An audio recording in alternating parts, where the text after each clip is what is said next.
Okay. Or actually, sort of this looks a little bit odd, but this is the second part of the Japan religions, moving from Shinto to Buddhism. But I just wanted to mention, it dawned on me I should add this. So I've added, if you go to the PowerPoints, I've added a page in the first panel or the first unit of the Chinese, which is what geography, social history. I've added a page at the bottom or last page with sort of like, a bullet point of what I would consider some of the most consumable ways to get some real good insight into Chinese, sort of material that we're covering this semester, give you some illustration of it. All the stuff is very easy to consume, with the exception of these things, landscape and power. But that's a really well done research piece. So I highly recommend it. Um, the videos, key with these is that um, there's a bunch of different productions. So the Warriors of Heaven and Earth is a 2003 production. Journey to the West or Monkey is, I have no idea how many versions are. It's got to be at least 10 or 15. This very specifically is the Hong Kong production from 1996. It's, you occasionally see it pop up on YouTube. I'm not sure if yeah, I've watched it in the original form without subtitles. So I don't know. I think, pretty sure it's available and on with subtitles. I would not watch this until you've read Whaley's translation of Wu Cheng'en's Monkey. So read the Whaley translation of Wu Cheng'en's Monkey story first, then watch the video. The Hong Kong version was by far the most accurate in terms of following both the original story, but actually I think they probably used the Whaley transcription as sort of the base script for the series. And it's this long two-part series, so be warned, it takes a while. On the other hand, if you really want some insight into Buddhism and also just exactly what monkey is and how it means, then this is the one. The acting is superb. The Judge D series or D Renji, that's been done a ton of times also. And again, so especially if you type in D Renji in YouTube on a search, you'll see like a gazillion stuff. I think there's 4 new TV productions out just for this year so far, 2026. What I want you would, if you really want to get some insight into who he actually was, much more sort of historically authentic. Well, yeah, I don't know, maybe not so historically authentic, but again, the acting is superb and the casting is superb. Both the guy that plays Judge D or DRNG is a superb casting choice. He's an older, sort of roly-poly guy, till he says something like "off with their heads," and all of a sudden you just go, "Whoa!" Also, the lady that plays Empress Wu is superb. Again, older. This is later in his career, but beautifully done. So again, it's from the early 1990s. You can find this available. Kuyu and I think Yogo both have this available for free on YouTube, but you have to chase it down. But again, there's been so many new Judge D ones. It's like, it could take you forever to find this one.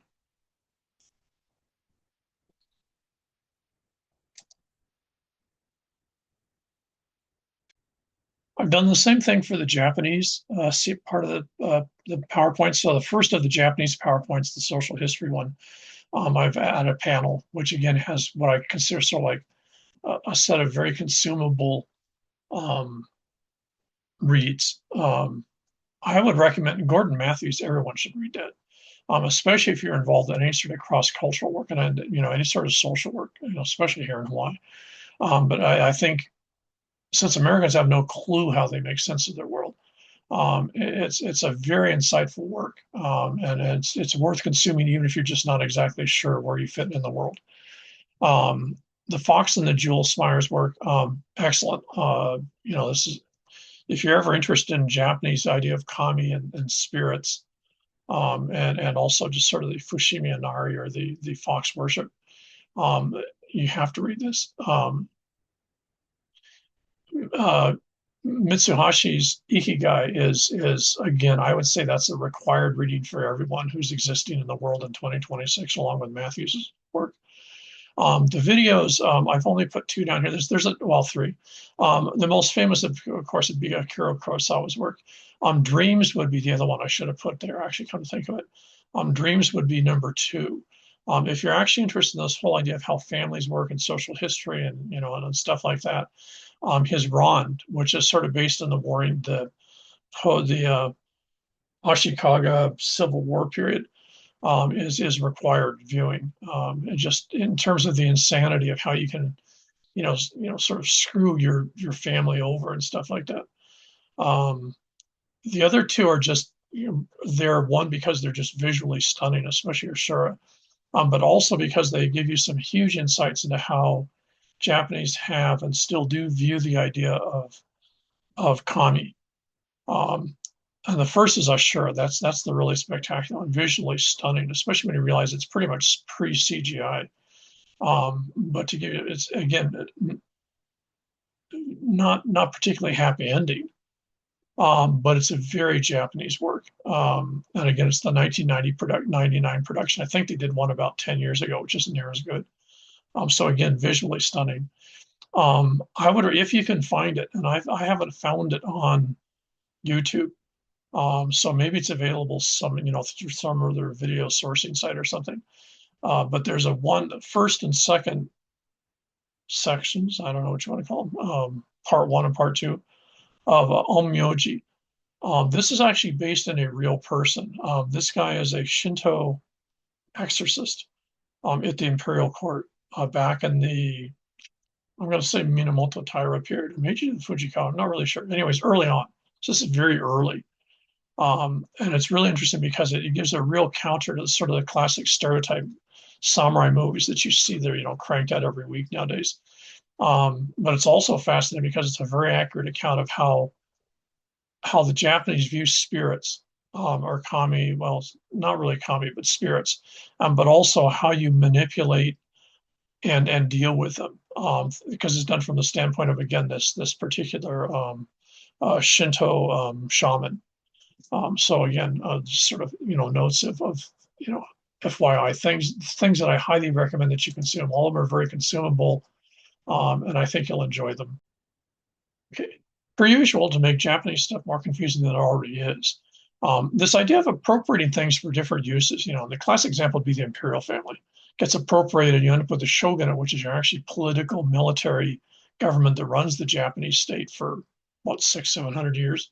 But what you do is you appropriate the emperor, you appropriate the idea of the imperial court, you appropriate the Yamato clan, you appropriate Amaterasu, for example, to spin your own way. This is Japanese do this a lot. They do this in all sorts of complex ways. The movie Ron is a perfect example of a very, very unsubtle, for lack of a better term, appropriation type thing. So anyways, in looking at a historical context, in the late 19th century, you've got the collapse of the shogunate. The Meiji Emperor comes to power. And one of the huge problems they feel they have is getting rid of the daimyo clan shogunate logic. You want to get rid of this idea of samurai. You want to get rid of this idea of regional clan family loyalty. And you want to replace it with a very European type nationalism.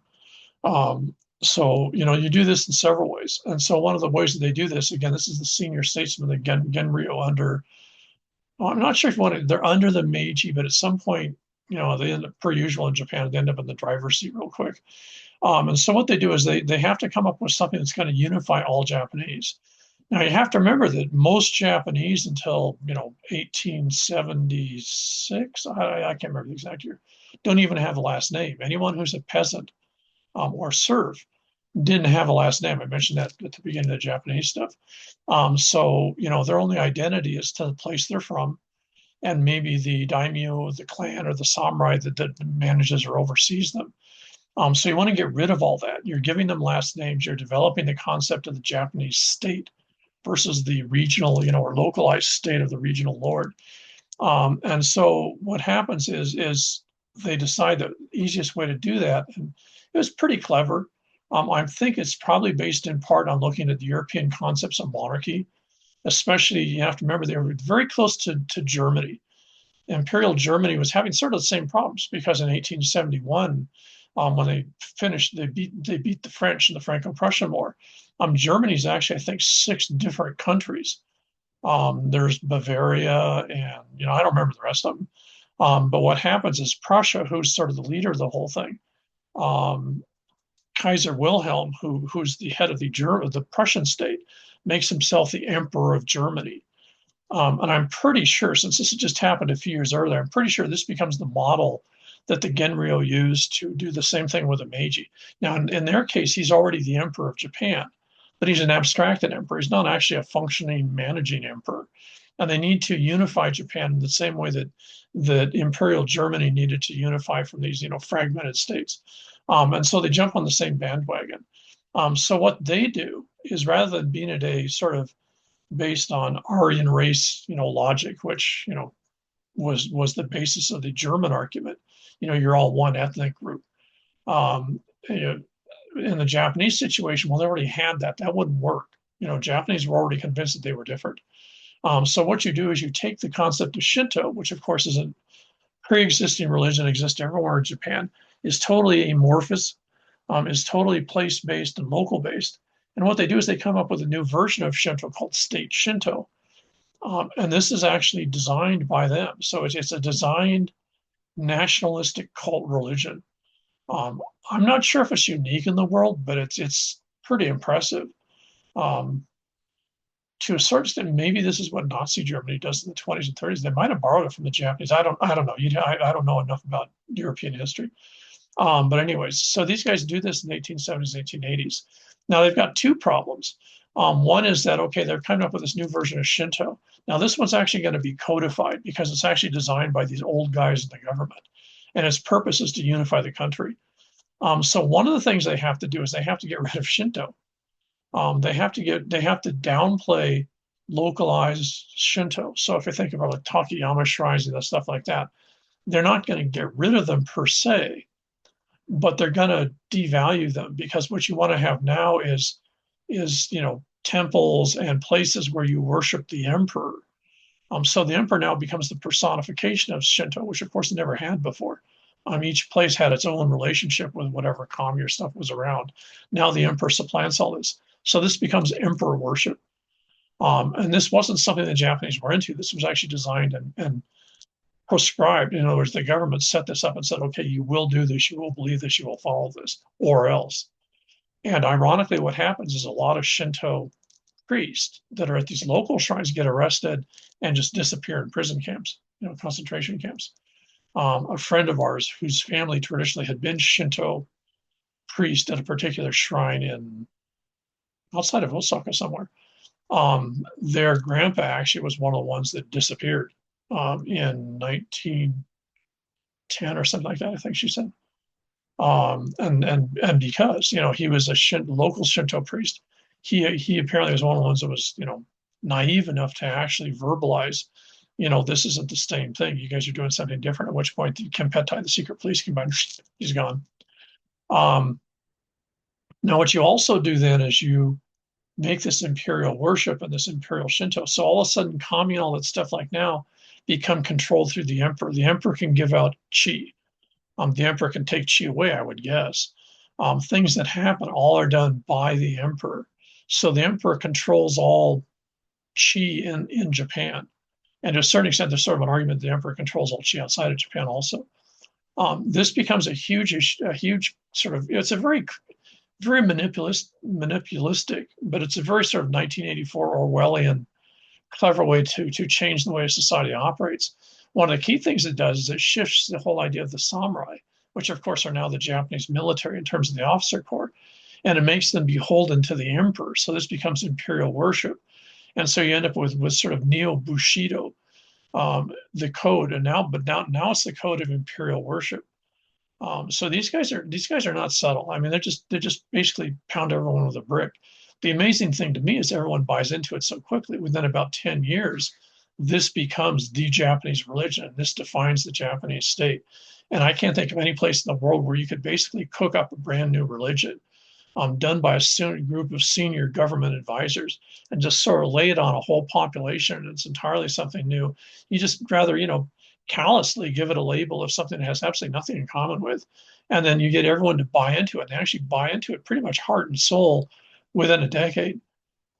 So by the early 20th century, state Shinto was the new version. And of course, in that situation, last thing you want to have is Shinto shrines around because that reminds people there was another version of this stuff. State Shinto becomes outlawed in 1945 when Japan surrenders. This is part of the occupation mandate, is that state Shinto will cease to exist, and anything related to it gets destroyed or gets subsumed. And so, that it shows up, it lasts what, just about 60 years, right? Yeah, just about 60 years. And then it disappears. Having said that, real conservative groups, especially things like the Yakuza, continue sort of practicing parts of this idea of state Shinto. And post 1990s, in the last 20 years, what you're seeing is more and more of sort of a resurgence of this in a form of neo-nationalism. But people are still very careful because it's still in the Japanese constitution that this is considered treason against the modern Japanese state. So it's actually written that you can't do this in the Japanese legal social code. What happens also, especially so many Shinto shrines, almost all the Shinto shrines in the cities get burned up when the firebomb attacks happened near the end of the war.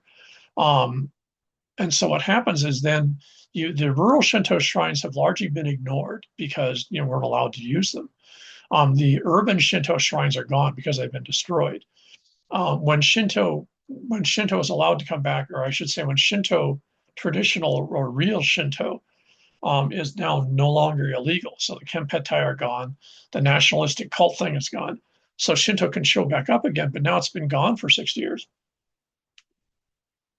So what you find is a large proportion of your actual Shinto shrines gone.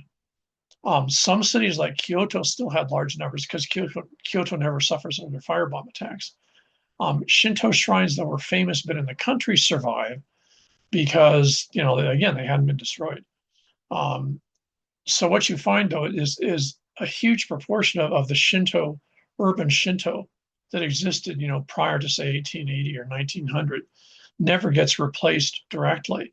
What you find is a huge increase of basically an urban version. If you remember, I showed you the little kami shrine at the little pavilion in Hida village, where you've just got the rock and you've got the little statue on top, and there's an offering thing there, and a little in an urban area, which you're going to find, it almost looks like a phone box or something like that, or a mailbox. These are all over the place, and these become like the new version of, if you would, 20th, 21st century Shinto. Again, very, very localized. Oftentimes you might have a couple just in a neighborhood. And they're not really worshipped per se. Locals will probably have one or two that they use or give offerings to, say, at New Year's and other events. But the whole sort of larger structure, in the urban areas largely collapses. Villages still have them. But the urban thing is pretty much gone. Now, the only sort of exception to this, and I'm not really sure, I've never seen a good discussion of this. The book on the Inari book that I mentioned has a discussion of why that's popular now, but she really doesn't get into the sort of regrowth, if you would, of urban Shinto. So let's take a quick look at some of these, since I find this a fascinating aspect of Japanese sort of imagery of place. Kanazawa is one of the big cities. I'm sure the shrine got burned out. It was rebuilt. This is the really big Oyama Jinja Inari Shrine in Kanazawa. This is one of the daughter shrines to the Fushimi Inari Shrine in Kyoto that I mentioned. So this is one of the daughter shrines. Now, having said that, it runs entirely autonomous. You can see one of the two fox spirits here that guards the entrance. So if you notice, it's sort of like the typicals. Here's your spots that theoretically kami can reside in, though of course it can also reside in the fox spirit. And again, this would be tied to harvest and good fortune and stuff like that. Very busy place. And this is an interesting example of a completely rebuilt, if you would, modern. It's on the same location. I'm willing to bet that even the pavement and stuff, which looks older, is probably original. But I can guarantee it was burned out in 44, 45. So it was completely reconstructed, if you would, and is now a very popular site.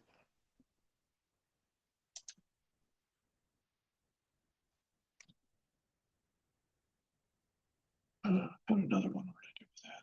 Oh,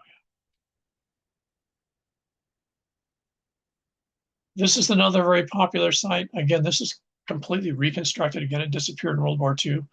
And I forget exactly where this is at. Anyways, you notice the pillars here. Some of this is old. There originally would have been the Torii on top. These have obviously been burned. So, you've got parts of the original, or say, I should say, pre-1945 temple. Then everything else has been reconstructed. Again, very, very popular, very busy. And again, this is another Inari shrine.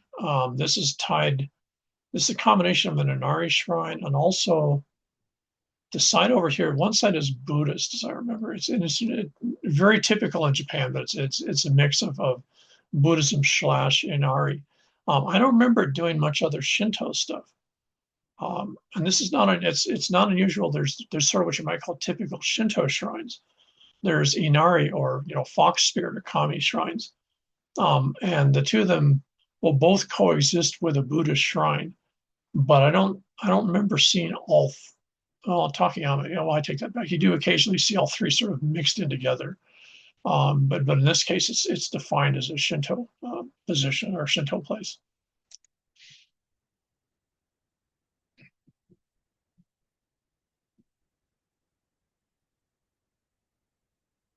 So what happens is, the part that gets, I suppose, maybe survives of state Shinto is the idea that Shinto is, a huge part of the national identity of Nihonjin, of being Japanese. Um, to be honest, I would argue that most Japanese till the 1890s or 1900 really didn't have a strong concept of that. On one hand, they knew they were Japanese and Japanese were different, but their concept of allegiance or belief or belonging would have maxed out at the clan who managed them or ran them or they were a part of, the part of Japan they were from, the city, the neighborhood, maybe the region. But the idea of Japan in the sense of a package total, I think was that in that, in a rather cynical way, you could argue that the Genryo back in the 1880s did a really good job because they actually made Japanese to start to see themselves as a national identity.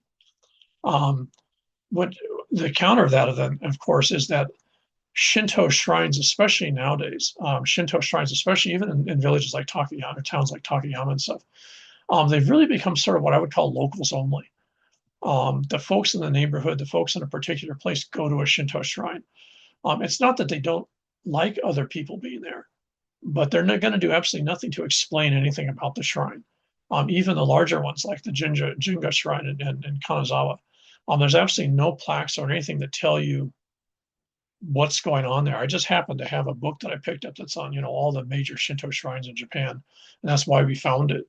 That book tells you about that stuff, but there's nothing there when you go to the shrine that would, you can tell it's an Inari shrine and you can tell what you're supposed to do, but you're not particularly sure, for example, what you're going to get out of it, why you should leave offerings there, what's in it for you, you might say. That's where this is very locals only.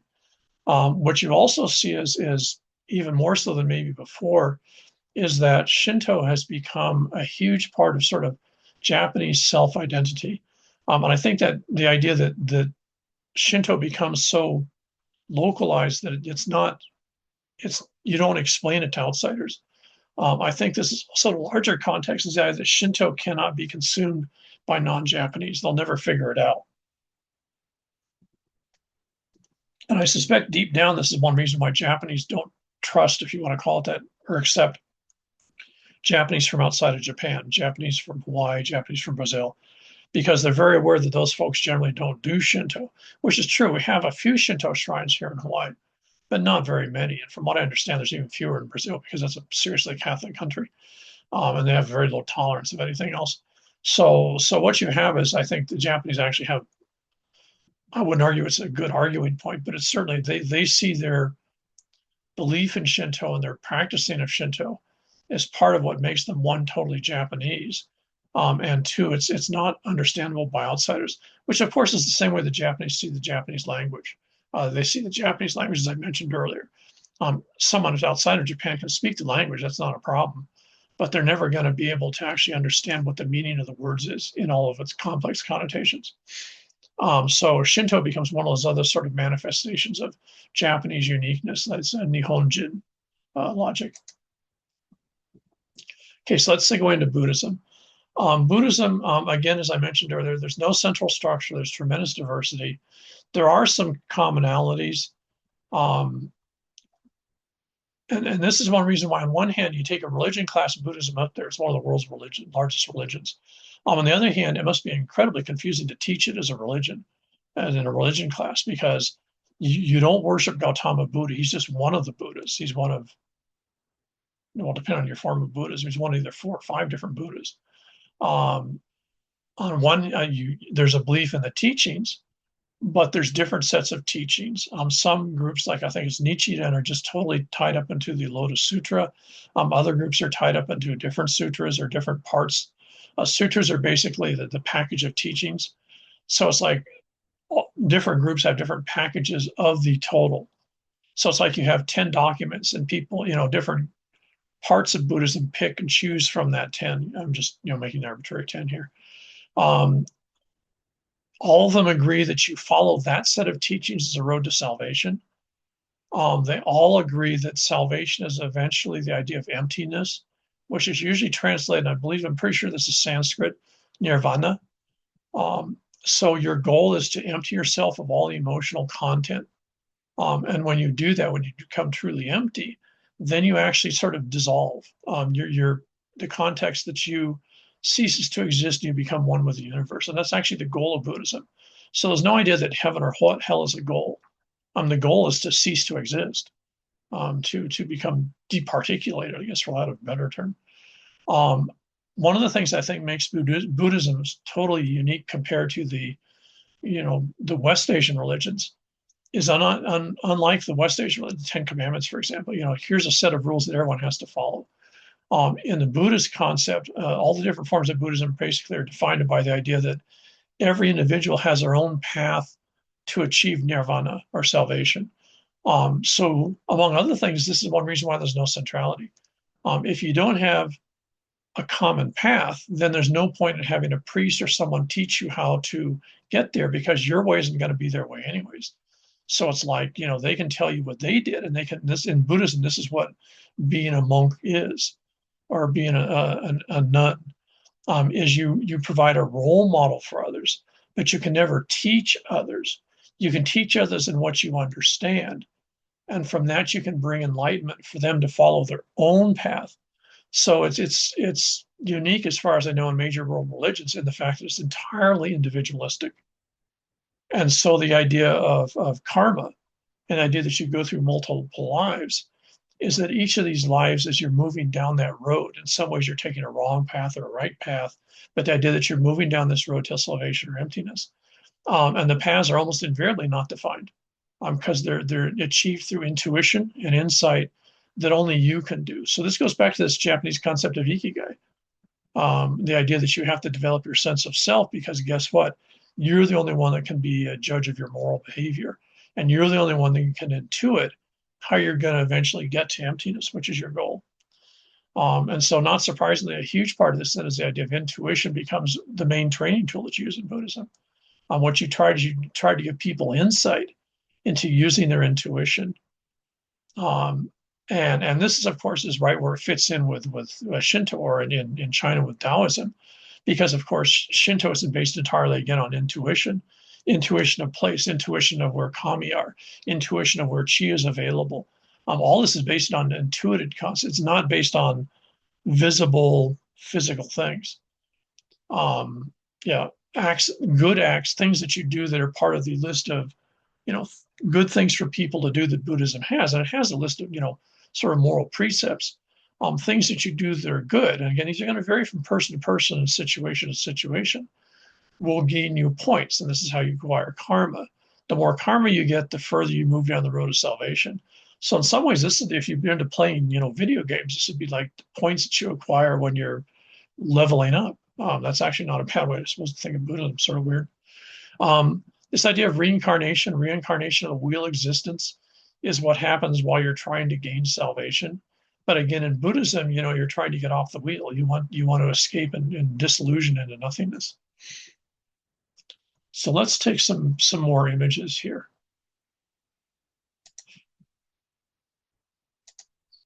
Because Buddhism, of course, is the other main Japanese religious logic. And again, it coexists with Taoism, with Shinto. This is the Toji Temple, one of the oldest temples in Japan. It's in Kyoto, not surprisingly, in Kyoto. The particular pagoda, I think it got hit by lightning back in the 1600s, 1700s, but I think the bottom 2 or 3 stories actually go back to like 800, 900 AD. It's really old. This is a whole huge temple complex. There's nuns' quarters, monks' quarters. There's all sorts of different buildings. There's 4 different Buddhas, 4 or 5. I can never remember. I think there's 4, but I could be wrong. Here, that are different manifestations of the different Buddhas. There's also several of like Guanyin, who's the Bodhisattva canon, I think she's called in Japan. So this is a good example of a Buddhist temple. Hang on a second. Let's get rid of these, otherwise we'll lose them.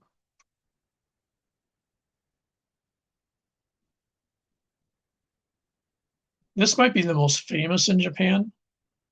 This is the huge Nara central shrine called Todaiji. This has actually been rebuilt. I think it's still technically the oldest wooden structure in the world. But it burned down during one of the civil wars. It says something interesting about the relationship, especially that daimyo had with Buddhism. On the one hand, Buddhism controlled them. They believed in this idea of karma. They believed in the idea of salvation and stuff. But they didn't stop from coming around torching the place, I think, twice, and actually destroying the Buddha. The building here is much smaller than the original one. I believe it's about 2/3 size. So you can imagine what the original structure must look like, because this sucker is enormous. Just look at the size of the people. And the Buddha inside goes up, but the Buddha's eyes pretty much look out here. So inside is this enormous bronze Buddha, which is, I think, one of the largest in the world. It's one of the oldest large Buddhas in the world. And again, it was destroyed when this place was burned down by 2 daimyo that were fighting over, who knows what, whatever was a big deal at the time. So they immediately, I think one of the emperors or someone that immediately rebuilt the shrine. So this is the must go to. This is the same place we saw the images of the deer galloping around outside. I've never seen the deer inside, come to think of it, but I've only been there a couple of times. I would think there's probably nothing of interest to them in here. Once you get in here, people aren't going to feed the deer. They're doing the ceremony of visiting the Buddha and asking intercession and stuff like that. But outside of here is that long pathway that leads to this. And that's where you see all the deer and everyone walking around. There's the pure, very nice gardens outside, which are amazingly durable, given the millions of people that visit this place every year.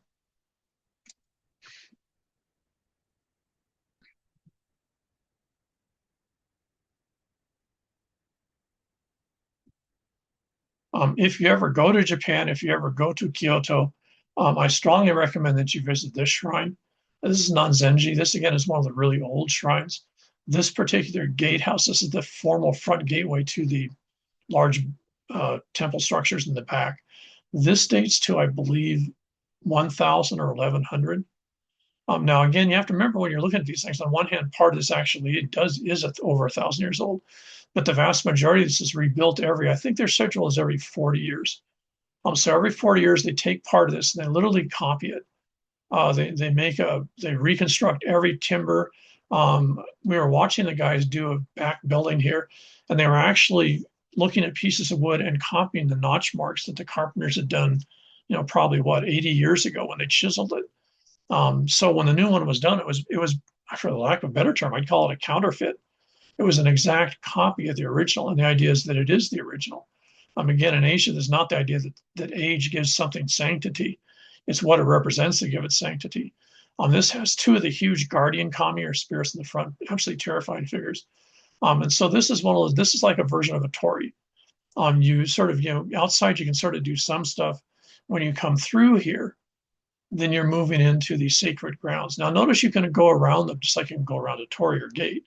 But the idea is you go through here, you change your behavior, you become something else. And in part, that's because the kami that inhabit around here are watching you. So again, you behave not because the folks around you are going to critique you. You behave because there's things around which are going to critique you. And their critique is something you don't want to see close up.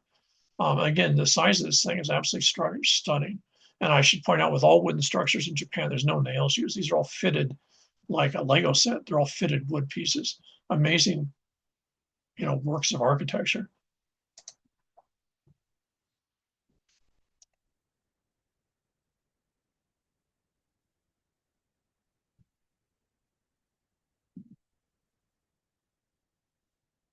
Oops, sorry about that. Got confused here.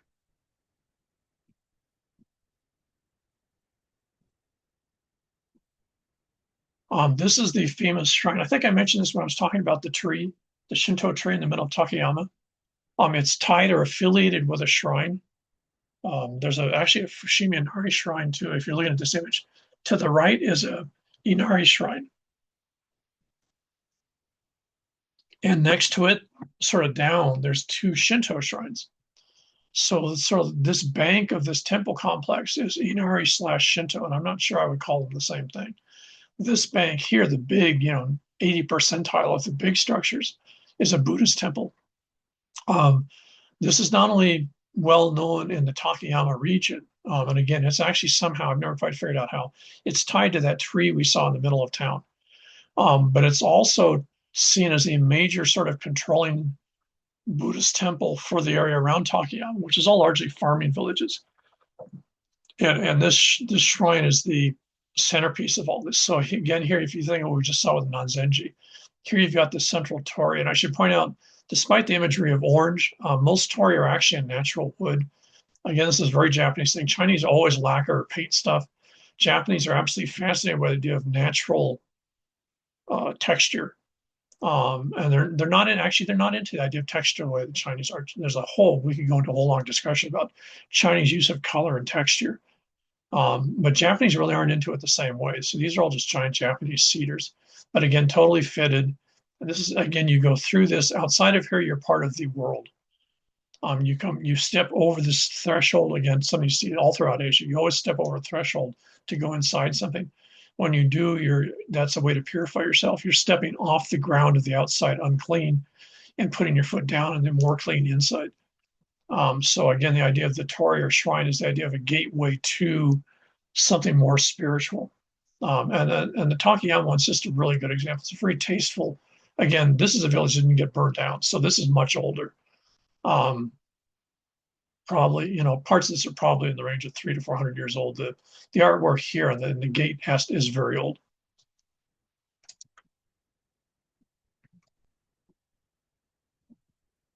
Now, as we'll see, since I'm going to forget, so I'm just doing this now.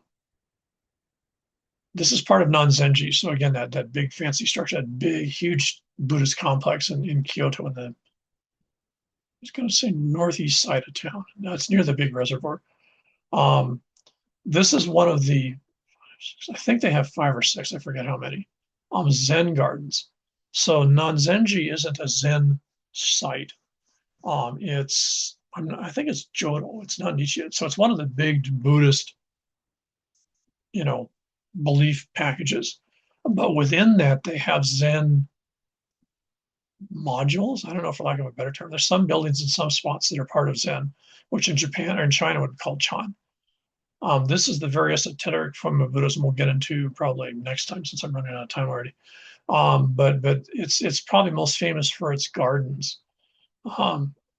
These are intended as centers of meditation. So what you do is you'd sit over here, which you can't see. There's basically a walkway. So you sit on the walkway, and what you're supposed to do is you're supposed to look at this. Now, you're not supposed to focus on anything in particular. I don't know how to describe this. You're supposed to not focus. So you let your eyes sort of go out of focus, and what will happen is the textures will show up, the colors will show up. Now, what this is supposed to be a representation of part of the inland sea. I can never remember exactly where, because this isn't what I'm that familiar with. So these are like miniature replicas of islands. These, it's almost like Bishikoku and Honshu. Anyways, I'm just guessing here. So these would be big islands.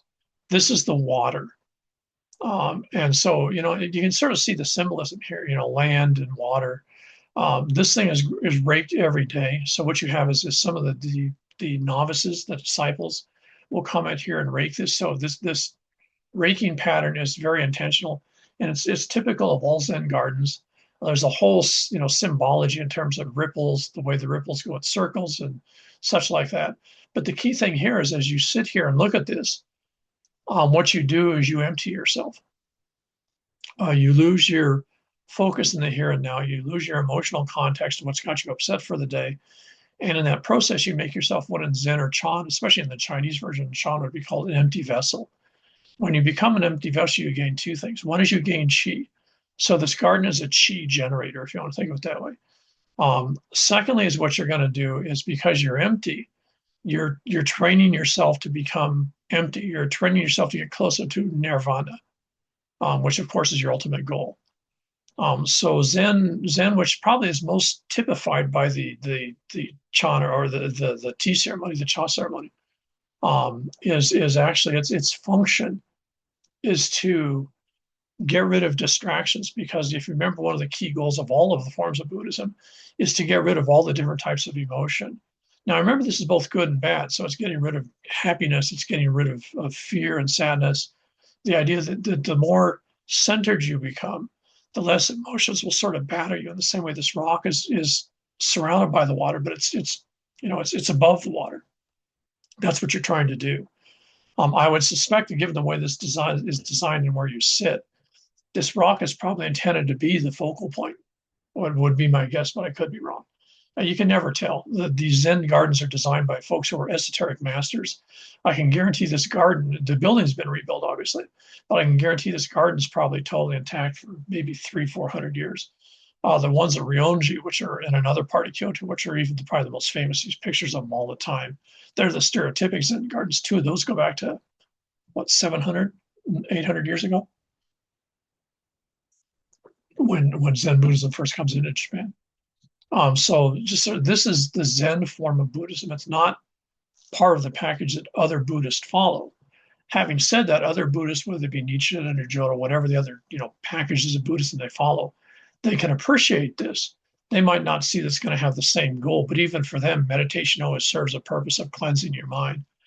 So all Buddhists would use this garden, but they would use it for maybe slightly different purposes. A Zen Buddhist would see this as sort of like the end goal to get to nirvana.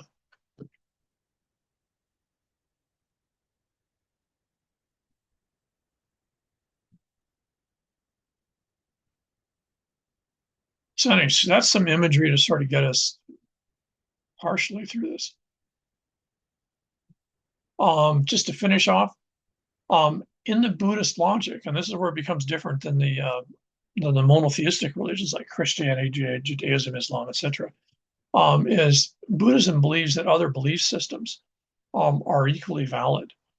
If they're trying to get you to follow a path of insight, then and self-evaluation and self sort of judgment, if you would, then they're a path that has validity.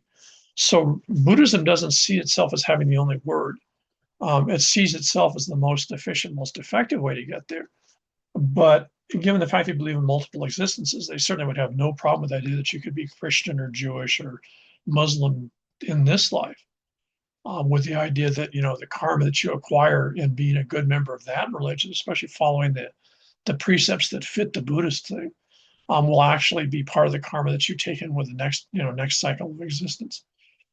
So this is one reason why a Buddhist temple can have Inari or Shinto, or in China could have Taoist parts to it, and it doesn't bother the nuns or the monks who run the temple, because other religions help people with insight. They give them guidance, so therefore they have some utility. They're not quote wrong unquote.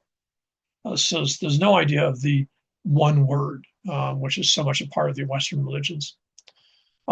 There's Four Noble Truths. I'm not going to bother explaining those. These are basically almost all the forms of Buddhism buy into these. They might have a different way of describing parts of them, but they follow the precepts. I was told there are one or two that don't, but to be honest, I'm not sure there really are in Japan or China. I think there's one or two groups in Southeast Asia that actually have some variations on this.